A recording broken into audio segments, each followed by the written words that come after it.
Hey guys, I'm Renee. I'm Martia. And I'm Demetrius. And we are Sip and Unwine. Hey Guys, hey sippers out there. Hey ladies. Demetrius. Hey Martia. How Hey, y'all my doing? beauties. So we are officially a podcast now. Yeah. So welcome everybody. So we are still sipping on wine, if you know us from our past life, but now we just incorporated true crime in this. Spooky. And fun fact is I am so scared of horror movies and anything like that, but I can look at the ID channel and stuff like that all day. So you like weird. you secretly love true crime. I love true crime. Mhm. I just don't do scary movies, scary things, scary commercials, scary music. You don't like gory things and haunting things. I don't like things that try to scare you. Okay. You know, like movies that's their goal, is trying to scare you. Okay. I look at true crime things as a way of knowing what to do if the killer tries to get me.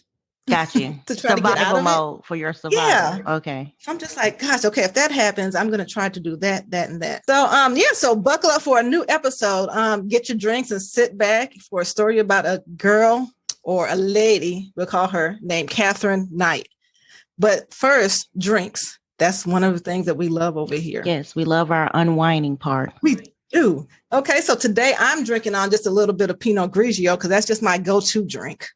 Martia, what are you drinking? Today I'm drinking on a white wine by Hidden Creek. It's just a white blend wine. And the most important part of this particular wine is the fact that it has 14.5% alcohol by volume. I just want to point that out. I was about to ask you that. Was considering. Wow. You know how I pick out my wine. My wine is less about the price and the taste, but more about the alcohol content. So that's what I'm having today, ladies. Oh, that's wow. pretty high. Well, as for me, I'm just doing a Moscato. That's it. Just a Moscato. Yeah, those just are pretty Moscato. good too. Okay. A little bubbly. You got a little bubbly. What's the alcohol content on that? Well, nothing like Martia's. I'm gonna have to say 10. I'm only at the 10 mark. Okay. Oh, that's not bad. That's not bad. That'll still get you where you need to go. Okay. Okay. So the story about Katherine Knight. So it all started in a town called Aberdeen in North-South Wales, Hunter Valley, also known as the Hunter region. And the Hunter region includes most of the wine producing areas. And that's our thing, is wine. So that kind of intrigued me here. It's one of the best known wine regions since the early 19th century. But you don't want to know about that, right? You want to get right down to the murder. Got it. Well, let me tell you how it ends. It ends with a man, his body being skinned, cooked, served on a plate, and his head boiled in a pot. Like, pretty gory. So, Katherine Knight was born in 1955. Her mother, Barbara, married a dude named Jack. So, old Barb and Jack had a tumultuous relationship, like most of these stories have. So, Barb was creeping with her husband, Jack's co-worker, and his name was Ken. So, old Barb and Ken got together, and soon after that, Barb became pregnant with Katherine. So, it was a major scandal in their town that they lived in, so they were forced to flee to Moray, just another town in Australia. Mm. Yeah, they had a buttload of kids, but we're only going to be focusing on Katherine today because that's the one that we want to talk about. So, and also Katherine had a twin sister. So put a pin in that fact because we're going to talk a little bit about the twin sister a little later. Ooh. But so growing up, Katherine was known for being a big bully at school. And once she even fought and injured a teacher. Have you guys ever fought a teacher before? No, not at all. No, no. I remember when I was in, 8th grade at our high school, I think it was 8th or 9th grade, a student got in a fight with the teacher. I'm not even sure if you guys remember that story. And I forgot the student's name, but the teacher was like one of those coaches, but a teacher.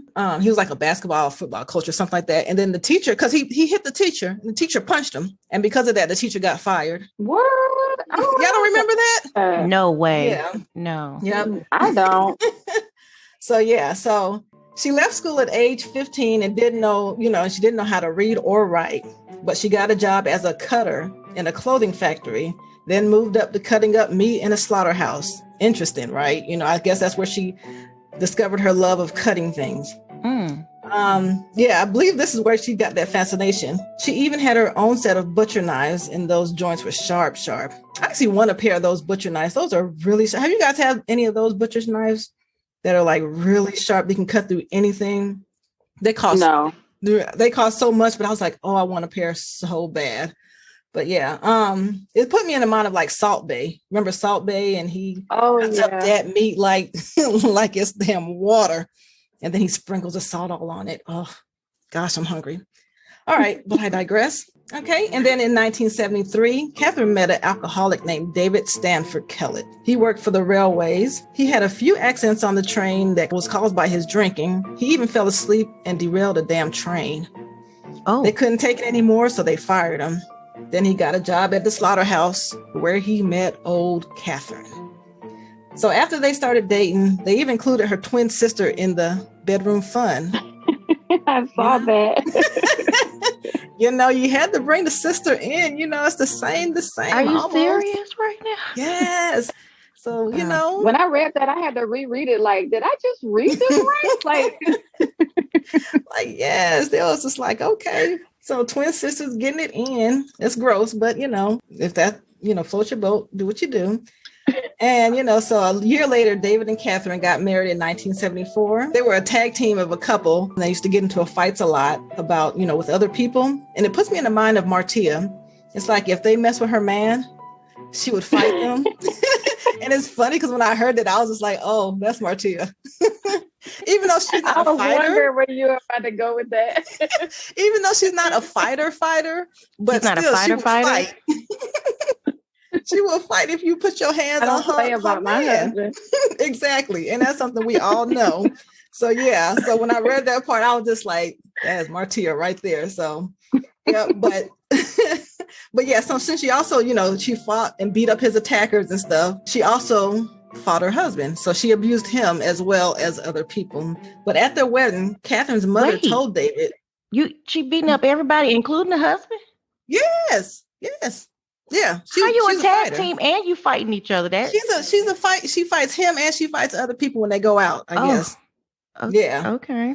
Yeah.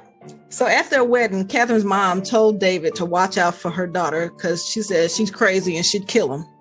So if somebody's mother told you that beforehand, I don't know if I would probably still, I'm trying to think if I'm getting married and my soon-to-be husband's mother told me, you don't want to marry him. He's probably going to kill you. Especially if he'd been fighting, like beating me up and stuff. Right, exactly. I don't know if I'd be like, okay, I'm gonna call it off. I don't know. Peace out. Yeah, like at the wedding, I don't know. I'd probably go through with it, but I don't know. That's weird. What you would do. I don't know. I'd keep an eye on her and I'd be ready. But clearly the mom knew her daughter very well. So, I'd take that advice. So Katherine and David had a daughter in 1976, but after the birth, David left Katherine for a new chick because he couldn't deal with her abuse. She kept hitting him so much. So he just said, like, I'm out. And Katherine went a bit mad and she checked into a mental hospital, with depression after he left her. So after she was released from the hospital, she was a single mom with a newborn baby. And one day the depression got to her so bad that she laid that baby on the train tracks and left her. Luckily, someone came by and saw the baby moments before a train passed. Katherine was arrested and taken to a mental hospital, but allowed to sign herself out of the hospital only after being there for a few hours. Thank goodness they got the baby off the train tracks. So a few days later, after she checked herself out of the hospital, Katherine slashed the face of some random woman and demanded that this lady take her to where her estranged husband was shacking up with that other new girl, to drive her to the place. The lady escaped and then Katherine got arrested again. And then they took her back to the psych ward again. Katherine even planned to kill the mechanic who worked on her estranged husband's car that he drove when he left her. So, he drove in his car to leave her, but he had a mechanic to work on the car. So she was going to kill the mechanic for working on the car. So he was able to leave. So the police found David and let him know the situation. And he actually left his girlfriend and came back to support Katherine, because she was having mental issues. They eventually reunited as a couple and had another baby in 1983. In 1984, Katherine left David and they were done.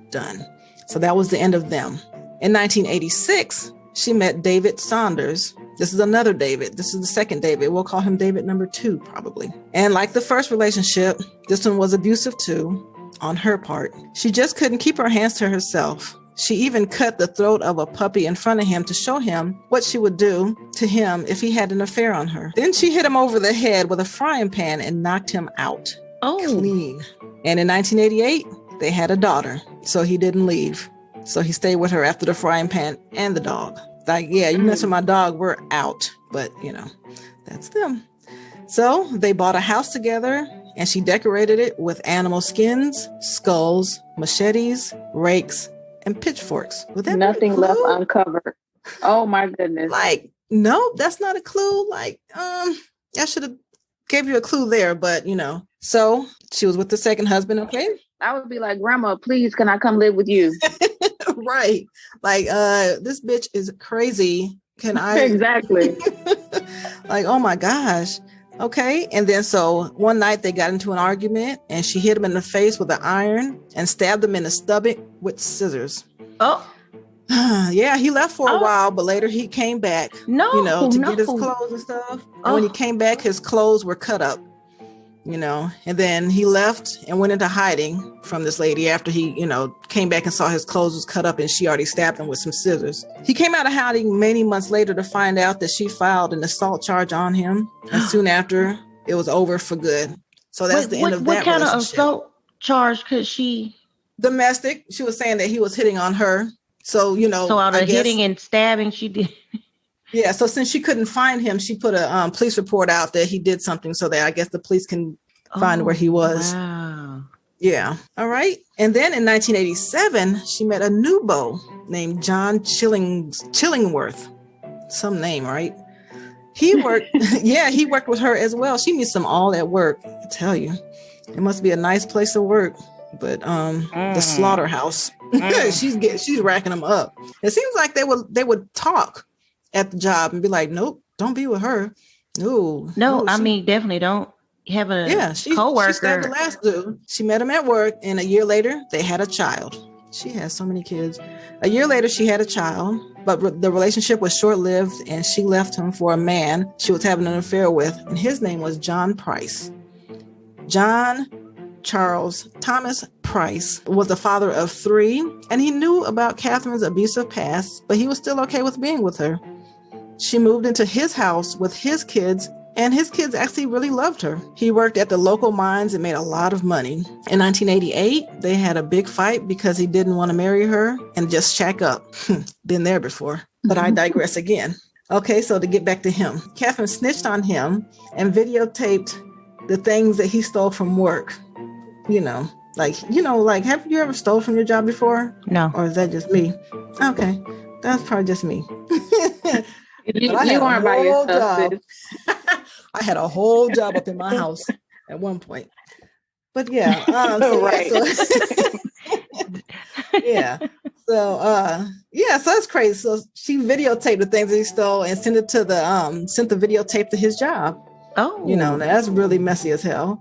And because of that, John Price was fired. The sad part is, I'm sorry to interject, but okay, the part where they said the stuff he stole was like old, outdated stuff. Yeah, but the job had to fire him just because of the policy. So she got him fired off some old stuff. Yeah, it's like it wasn't even good stuff that I stole. Shoot, he should have stole some good stuff. Why exactly. You getting fired for it? Gosh. But I don't know why the job would even take it to that extent. Some expired, really. I know, but I guess you have to, since it's videotaped, and I guess depending on who you show it to, they got to, you have to act and do something. All right. But yeah, seems crazy because if you're living with him and he's the provider, because you're living in his house, it seems like you would want to keep that job, but I guess not. So after that, he kicked her out of the house and word got around town what she did. But true to form, he got back with her and said that, she couldn't live without him. So he later changed his mind on that too. And they fought more and more. And the people no longer wanted to be around him because they were just fighting too much. Oh. In February 2000, after a constant fighting day after day after day, Catherine stabbed him in the chest. Sound familiar? She did that before. And he kicked her out again. So I guess the stabbing wasn't that bad. I don't know. But he kicked her out again, and then he got a restraining order against her so that she would stay away from him and his 3 kids. That afternoon, Price went to work and told his co-workers that, if he didn't show up for work, that it was because of Katherine, and it's because Katherine killed him. That's what he told his co-workers. Oh. Yeah. So like anybody would react, the co-workers begged him not to go back to her house. Mm-hmm. But he said that he was scared that if he didn't return back to the house, she would harm his kids. So he had to go. I don't know. I mean, I guess, that's his house, but yeah. If you have to tell your co-workers, if I don't show up for work, that means this person killed me. You might need to take drastic measures. But, he went back to the house. Oh. So when he got home, he went to the house. He found out that Katherine sent his kids away to a friend's house for the night. So if we're having an argument, I'm telling somebody, I'm thinking this person's going to kill me. And then I get home. When I go home, she sent my kids away, for the night. Nah. Red flag. Yeah, right. Nah, no. But, when he got home, she wasn't there. It was a note that she left him. So he hung out with the neighbors, and then he went home and went to sleep. And then Katherine came home later that night. She stabbed him in his sleep, which woke him up. And then he tried to escape the room, but Katherine chased him down in the house. And then he tried to get out the front door, but didn't make it out. Oh, and he was stabbed at least 37 times. Oh, yeah. And he laid in the hallway floor and bled out, unfortunately. So after that, Katherine went into town and withdrew $1,000 from his account. She then went back home, skinned him, hung his skin on meat hooks in the house. Like skinned him like an animal? Like skin? Yes. Oh. She worked at a slaughterhouse. So I guess she knew how to skin him very well. So yeah, she skinned him. And she hung the skin on meat hooks in the house. I'm thinking meat hooks she stole from work, unless she bought them on her own. She then decapitated him and cooked his body parts with baked potatoes, beetroot, zucchini, cabbage, yellow squash, and gravy to top it off. Yeah. She had nameplates. She had names on the plate settings on the table of John's kids. And she was trying to serve him his kids for dinner. Yeah. Oh, like that was the main. Yeah, oh my God. She cooked him up and then had place settings at the table and had his kids' names written on, the place where they were supposed to sit. And she was cooking up their dad and was gonna, I guess serve them to eat their dad. I don't know. This shit's crazy as hell.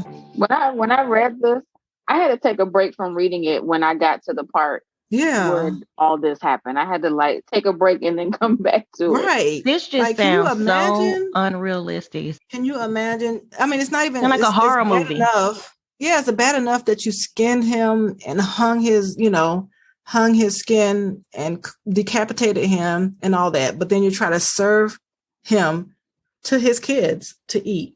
Now that's sick as I don't know what.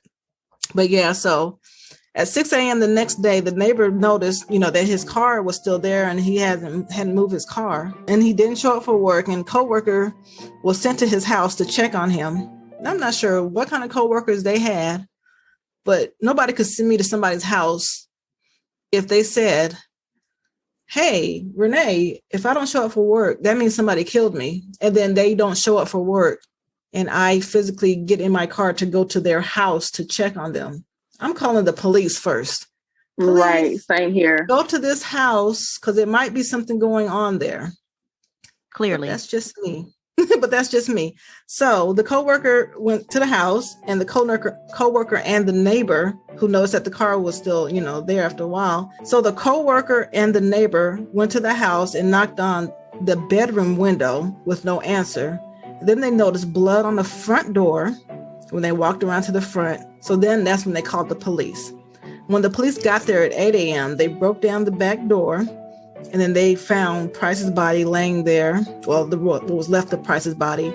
And Katherine was there too, but she was in a comatose state from taking a bunch of pills. So I guess she was trying to kill herself, but it didn't work. Oh, really? Yeah. And they found John Price's head in a pot, still warm with veggies in it. Oh, yeah. Okay, so On to the trial. So she offered to plead guilty to manslaughter, but the judge was like, nah, son, you got to do more. So she was she was formally charged with murder and entered a not guilty plea. She went to trial in 2001 after not being able to get a jury pool, after they couldn't get a jury pool because of the graphic nature of this trial, of the pictures that they have to, have. Everybody was dropping out, so they couldn't get a jury pool to sit there and look at that stuff and listen to it. So graphic. Oh, God. Yeah. So Katherine just went on and pleaded guilty to murder, and the jury was dismissed. So they didn't need a jury after that since she pled guilty. And then the judge requested a psychiatric assessment on her to make sure that she knew the consequences of pleading guilty. Her legal team wanted her to first claim that she had amnesia and disassociation, but the psychiatrist considered her sane. Even though she pleaded guilty, she wouldn't accept responsibility for what she did. So the judge saw that she lacked remorse, and due to the nature of the crime, sentenced her to life in prison and ordered that she never be released. So this is the first time in the history of Australia that they've ever imposed that sentence on somebody, on any woman, that they, quote, would never be released, because she does not need to be out in the streets ever. In 2006, she appealed her case, stating that the punishment was too harsh. Oh, wait a minute. Child. Wait a minute. Yeah. Like, girl, okay.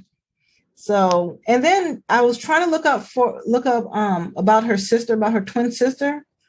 Her twin sister's name is Joy, but she doesn't they didn't do any interviews on her. She didn't want to do any interviews. Okay. And I couldn't find anything about her, where she is or what's going on. I guess she went into hiding because, her sister's crazy, but she does visit her sister in prison from time to time. So they still have a relationship, but there's no interviews with her.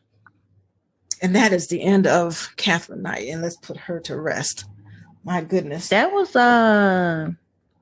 almost worse than a horror movie. That shit's crazy. Yeah. I'm surprised there is no movie out there about this story. Yeah. I mean, when I was reading it, it just didn't even seem like a real story. It felt like I was reading a movie script. But one thing I noticed that you didn't mention, and probably for the sake of time, but I have to go back to it. But they also had sex. They had sex before she murdered him. Right. Too. Yeah. She seduced him, had sex with him, murdered him, cut him up. But then she also had the wherewithal to fix sides to go with his. That just so really like took her me mental out. state, was she like? Was she under any drugs or anything? No, but she was, well, I wouldn't say she's crazy, but she's been in and out of the psych ward a couple of times, remember? Earlier on. Where's her meds? So she was, I think she should have been on something. I don't think she was, and she was able to check herself out. That is just amazing. Which I don't even understand how she was able to check herself out of anybody's mental hospital, right, especially with her track record previous to that time. That's wow. Talking about a system failing. Especially if you put your daughter on the train tracks, you shouldn't be able to check yourself out after only being in there for a few hours. Like, if you check yourself out, you have to go to jail. Like, it's really, and you definitely shouldn't get your baby back anytime soon. Like, I don't remember them referencing how long it took her to get the child back, but she should not have gotten her back at all, or be around any kids for that matter. She ended up being around. Clearly. Wow, that's sip to that. That one, yeah, that's a top one for the books for me. I'm gonna have to put that in my top 10. I'm gonna have to shift somebody around. That almost sounds like a worse than a Ted Bundy or something going on. I know. If she would have did it to more people. To literally skin your husband, like you skin him. How crafty can you be? Like, oh my God. Right. I mean, I guess she had when they sent that over, I was just like, wow. You know? But yeah, so thank goodness she's still in prison and she needs to stay there forever. And she had a whole family and marriages and I know, kids. I mean, she was a functioning, I don't even know how to classify her. She was functioning in society properly, like And she must have been good in bed because she had, like you said, several men. She had several kids. The man she murdered, she seduced him before she killed him. Even though he knew his life was at risk by being with her, she was still able to seduce him. So I kept thinking to myself, wow, she must have been a freak in the bed with these people, you know? Not necessarily because you think people can have some old trash box, but you know what? The thing, being that you guys are both speaking on that, you hear women, they go, why didn't she leave? And this instance, like, why didn't these men leave? Right. You never really hear about men being abused, or if they are, they don't leave. Not talked about it much. Yeah. Right. You always hear, oh, why didn't she leave? She was stupid to stay. But it make you wonder, like, why did all of these men stay with this woman? Yeah. Right. Wow. That was the shoe on the other foot with that one. For Katherine Knight, put her ass to bed. No, okay, Katherine. All right, guys, it's time for Spill the Wine. And if you don't know, Spill the Wine is when our listeners send in questions, comments, what other things? Questions, comments, tips, tricks. I don't know. It doesn't even matter. But if you send something to our email, which is sipnunwine@gmail.com, and let us know what's on your mind. If you have any question or whatever, and you want us to read it on air, we will. So we have something from who is delivering our Spill the Wine this week. So here's today's Spill the Wine, ladies. It says, I've been struggling to find someone who be on the same intellectual level as myself.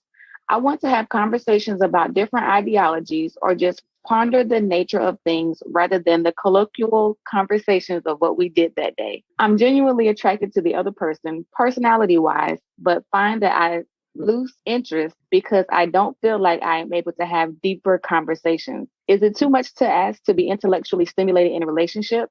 Have I just not found the right person? Oh. I'm honestly at a loss here. And just a side note, ladies, I read this exactly how it was sent to us. So there were a few typos, and I read it as it was written, though. But do you all have any input on this interesting message to us today? So they want to find somebody who, the question is, are they trying to find somebody who is on the same intellectual level with them and they're ready to leave the person, or they're just saying that they want to have this with this person? They're wondering if it's too much to ask to be intellectually stimulated in a relationship. So I'm guessing that they're not intellectually stimulated in their current relationship, and they're wondering, have they just not found the right person? Absolutely not. It's not bad to ask that. I can't see having a relationship with someone who you can't even speak with, about things that are on your mind other than, how was your day? What'd you do today? What are we going to eat for dinner tonight? That would get boring. Yeah, right. Yeah, it would be. I think that's important because communication plays a big factor in keeping a relationship. Or would you just not talk about it with that next person, with your significant other, if it comes to it? Like if they're not there, would you be okay with it if you can't have those kind of conversations? See, me personally, starting with the number one relationship, which is my husband, I feel the same way. So in my marriage, that is definitely an important piece for me. If I didn't have intellectual stimulation within my marriage, I'm not sure how long I would be able to stay in that relationship. True, facts. So I kind of feel them on this. Yeah. And as far as friendships go, I will admit, I do get a little frustrated when I don't have, different friends to have certain intellectual conversations with, because I just have friends in my life that we may just gossip and that's it, and sometimes I do desire more, but as long as I have it with my spouse, I'm okay with not having it with the other people around me. So I do feel like, as that person stated, it's definitely important to have that with your partner. Agreed. Yeah. I agree. But what if, say, you got married at a young age and that wasn't really important to you then, but then once you've gotten older or were in a relationship for a while, then that person didn't grow with you. Would you consider leaving because of that? Or would that be something that you just look for outside? Not saying like an outside partner, but like in friendships and stuff like that. Or do you need it in that spouse? I think in all fairness, I think that that might be why some people say we grew apart. You know what I'm saying? Yeah. So for me personally, I can't really say that I'm out the door, if I wasn't intellectually stimulated in my own relationship, but I'm just glad that I am, because I can't imagine not being, because I think that would be a torture for me, if that was the case. What do you think, Demetrius? we have to be able to have an intellectual conversation or I'm out. Like it don't have to be about politics or nothing in general, but if something is going on with me mentally or I'm stressed out and I need to discuss things that are of personal nature to me, myself, and our relationship, we need to be able to communicate. So yeah, that's important for me. That would be a deal breaker. I mean, I wouldn't break up my marriage thing or sit down and have a long week of conversation. Yeah. What about you, Renee? Yeah, like for me, like one of my, I wouldn't say requirements, but one thing that I do like is a nerd. Like it's always been like people who are smart fascinate me because it's just so interesting that people that are like, that can retain a lot of stuff. And, I just find that attractive. So like most of the people who I've ever dealt with were like nerds, even though they don't think that they're nerds. And I'm just like my significant other now, I've told him, I think it was probably yesterday, the day before, no, a few days ago, maybe. And I was telling him how he's a nerd, because he was talking about the nerds don't get the girls and the nerds this and the nerd. I was like, you're a nerd. And he kind of got offended. And I'm just like, you're a nerd. Like, what are you talking about? Like, because he's super smart and, he's kind of dorky a little bit to me. And I'm just like, but I was like, I like that. Like, that's what I like. Like, I couldn't imagine being in a relationship because I ask a lot of questions sometimes. Okay. So I like to be able to ask questions and you be able to answer them. Like, I can't be with a dummy, Is that wrong? Is that mean? It's probably mean to say dummy, but I want to be with somebody who's smarter than me. Gotcha. Just because okay. I don't know. I need somebody to know. And like if they're I on don't a know, different intellectual level. And we're going to be up shit's creek because if both of us don't know, that's a problem. So, bring me the dork with the glasses, with the... Oh, you want the whole image. A's, okay. With the straight... I want all with the straight A's, the dorkiest... I'll be like, oh, yes. They are smart. That is funny. And that's kind of who I've been with, is just like mostly dorks. I mean, there was a few dummies along the way. I don't know. I think I like common sense people. I don't know about the classification of the nerd or dorky, but if you got common sense, 2 and 2 equal 4. You know how to put that 4x4 together, and we cut this material up to make this. I'm down with you. I'm down with you. Yeah. Oh, man. Yeah. But yeah. Give me a dork any day. Okay. Like it's funny. Like when I look at TV and like look at the news and I see some of these commentators that'd be like preaching to me, and I just be like, oh yes, hey, oh yeah, he's so smart. These ones that went to like Yale or Harvard or something and got, they're like now, I never knew this about you. I'm taking notes right now. And I'm just like, dang, he's smart. Ooh. I was like, man, I wish they were real good up in bed. Yes. Oh, what? I know, because I'd be like, man, because I could do some things and, I'd be shocking you or something because you're probably not used to that. Uh-huh. Oh, I never equated that in a nerd together. I just never did, but taking notes. That might be some issue on my part. But, okay. But, it works for me. Oh, goodness. I love it. That's good. Well, this was a fun episode, guys. This was a good episode number 1 of podcast number 1 of Sipping Unwine. Even though we've been here for a while, we're just, a podcast now. Yes, for true. So those who are here, who have been with us from the beginning or close to the beginning, thank you for joining us here. And all of our new listeners that we have out there, subscribe. Yes. Yes, because this episode, not this episode, but this podcast, we're about true crime, about love and relationships, about, well-being, mental health, all that. We have a lot going on. So stick around. Anything else? Any other parting words, guys? A little seriousness, but a little comedy in between. We got a little comedy going on. All right, guys. Well, thank you for listening to Sipping and Wine. Until next time, talk to you guys later. Bye. Bye. Bye.